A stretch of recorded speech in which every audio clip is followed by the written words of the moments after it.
Damien, the jobless numbers are out. What's your take? The take of the jobless numbers speaks to the resiliency of the U.S. consumer.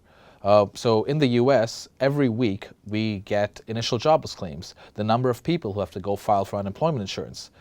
Right now, it's sitting at multi-decade lows. It means that the U.S. consumer has a job, is feeling confident about their outlook, and that will support spending. And why is that important? Well, in the U.S. economy, 2/3 of the economy is really consumption spend.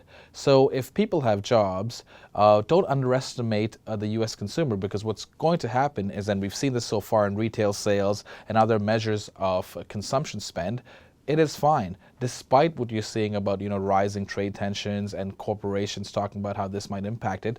We're not seeing the level of separations, people being laid off their jobs, as we normally see if we do go into recession.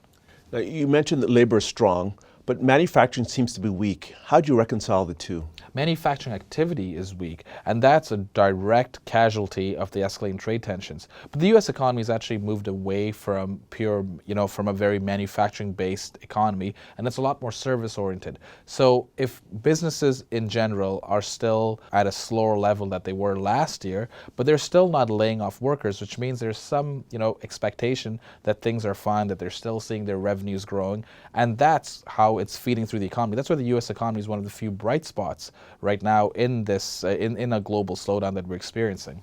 And if labor is strong in the U.S., why are the markets weak? I think the markets are weak just because there are some risks that these escalating trade tensions could actually weigh on labor. What I mean by that is that if you're a corporation right now, you've basically you've pulled back on capital expenditure, right? Because you're uncertain about the outlook. We've seen business investment actually exactly. Business investment has weakened. Mm-hmm. But if you become even more conservative, what a corporation will normally do is they'll take preemptive steps.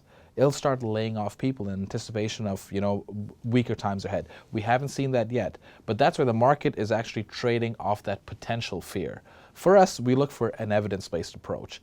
Right now, while there's, trade is creating volatility in the marketplace, the best leading indicators from the chart you see, we've highlighted those circles, which show initial jobless claims picking up before the last 3 recessions with, multiple quarters of lead time. We're still seeing very strong resiliency. People have jobs. If people have jobs, people are spending. That's supporting the underlying structure of the U.S. economy. Going forward, what should investors be paying attention to? I think investors should actually be paying attention to measures like initial jobless claims, like leading indicators of where the economy is going, because these variables have had good history in predicting subsequent recessions, right? The gray bars on the chart actually point to recessions, and you always see a spike up in claims. I think investors right now are so preoccupied with the tweets, with what's happening with trade, and it's like it's creating volatility. It's a lot of noise in the market. It's a lot of noise. Let's focus on the evidence.